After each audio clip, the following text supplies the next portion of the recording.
Assalamualaikum warahmatullahi wabarakatuh. Baik, jumpa lagi dengan channel kami, channel yang membahas mengenai dunia pendidikan dan teknologi.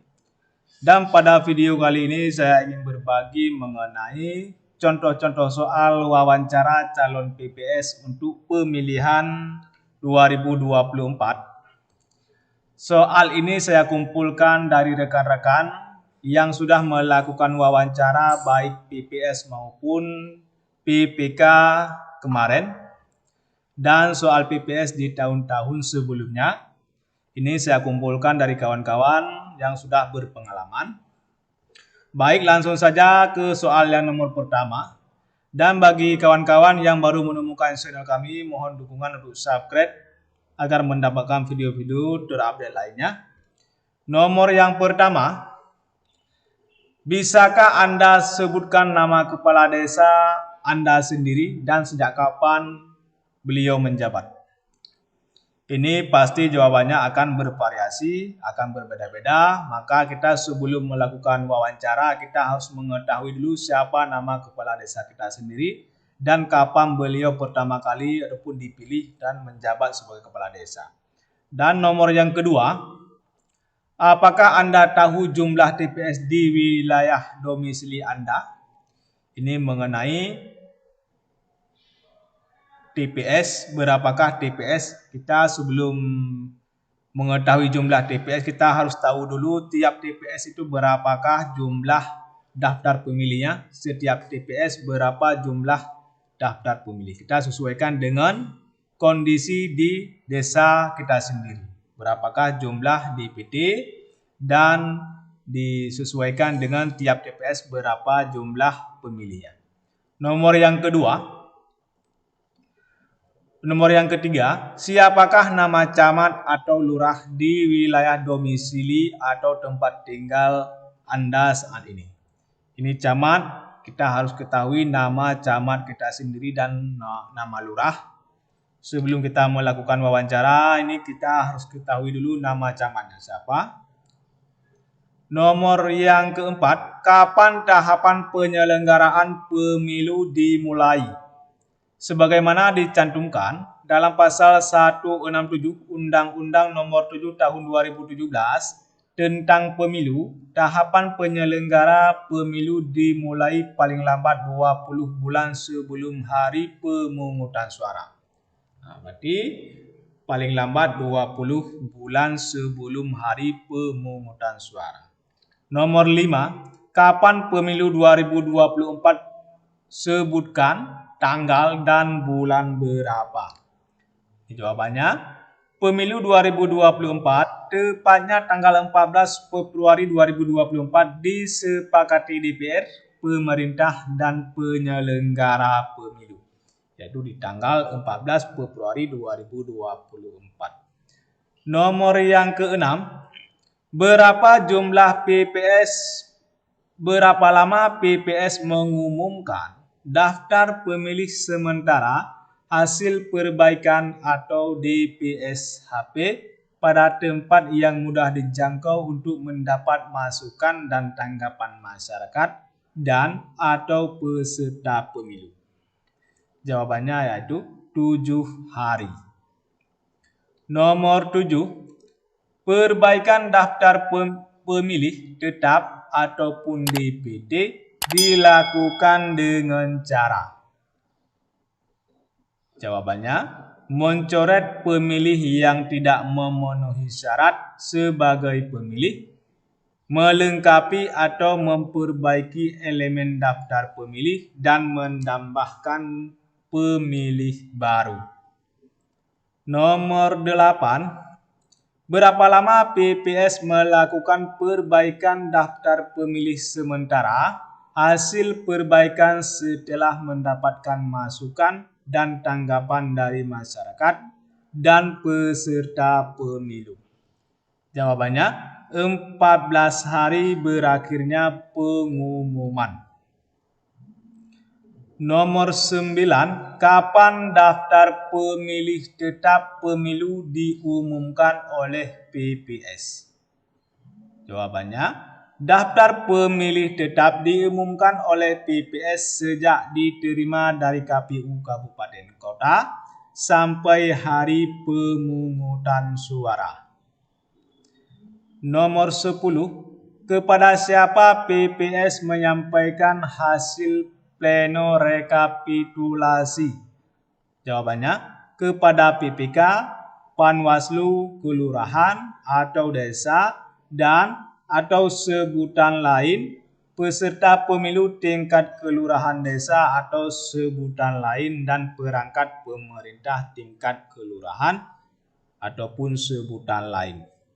Nomor 11, PPS mengumumkan DPS pada tempat yang mudah dijangkau untuk mendapatkan masukan dan tanggapan dari masyarakat, pengawas pemilu atau peserta pemilu. Jawabannya itu 14 hari. Nomor 12, kapan masa pendaftaran bakal pasangan calon presiden dan wakil presiden? Jawabannya, masa pendaftaran bakal pasangan calon paling lama 8 bulan sebelum hari pemungutan suara. Nomor 15, berapa jumlah surat suara yang dicetak untuk pemilu? Jawabannya, berdasarkan pasal 344 Undang-Undang Nomor 7 Tahun 2017, jumlah surat suara yang dicetak sama dengan jumlah pemilih tetap ditambah dengan 2% dari jumlah pemilih tetap sebagai cadangan yang ditetapkan dengan keputusan KPU. Berarti 2% lebih dari pemilih tetap. Itu jumlah surat suara yang dicetak. Nomor selanjutnya, berapa banyak pemilih dalam tiap TPS? Nah, ini berapa banyak pemilih tiap TPS? Dalam PKPU nomor 7 tahun 2012 ditetapkan paling banyak 300 pemilih per TPS.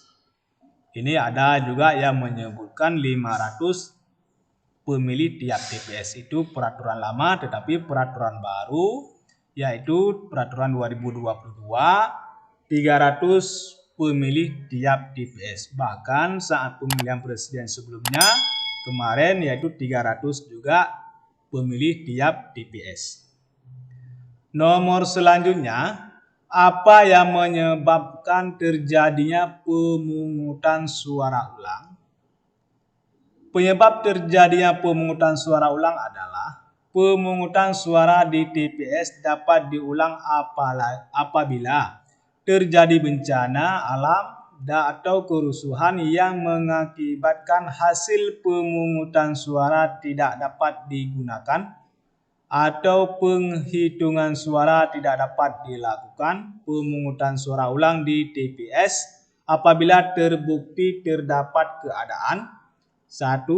Pembukaan kotak suara atau berkas pemungutan suara dan perhitungan suara dilakukan secara tidak sah.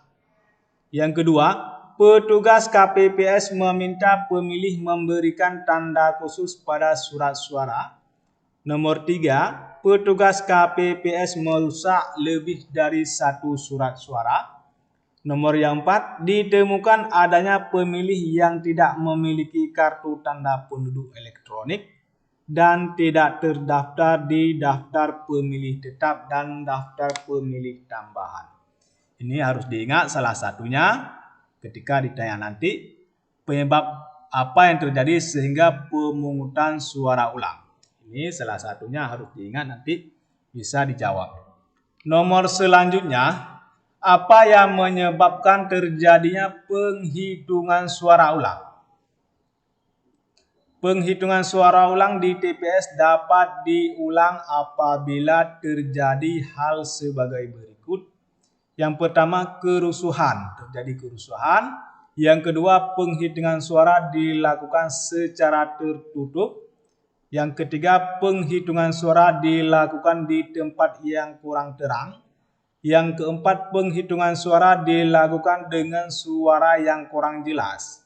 Nomor yang 5, penghitungan suara dicatat dengan tulisan yang kurang jelas. Yang kesekian, saksi peserta pemilu, pengawas TPS, dan warga masyarakat tidak dapat menyaksikan proses penghitungan suara secara jelas. Selanjutnya, penghitungan suara dilakukan di tempat lain. Selanjutnya, ketidaksesuaian jumlah hasil penghitungan surat suara yang sah dan surat suara yang tidak sah dengan jumlah pemilih yang menggunakan hak pilih. Ini penyebab-penyebab penghitungan suara ulang. Nah, kalau terjadi hal-hal yang ada di poin ini, maka penghitungan suara ulang bisa dilakukan ulang ataupun diulang lagi penghitungan suara ulang. Oke, hanya sekian informasi ataupun contoh-contoh soal wawancara calon PPS yang dapat saya bagikan. Semoga video ini bermanfaat bagi rekan-rekan dan jangan lupa juga di-share kepada kawan-kawan yang lain. Semoga video ini bermanfaat bagi kita semua. Terima kasih telah mendengarkan. Mohon dukungan untuk subscribe channel kami agar mendapatkan video-video terupdate lainnya mengenai dunia pendidikan dan teknologi. Kalau memang ada keliru, mohon di komen di bawah ini, maka akan saya jawab sesuai dengan kemampuan ataupun pemahaman yang saya miliki. Terima kasih telah mendengarkan. Assalamualaikum warahmatullahi wabarakatuh.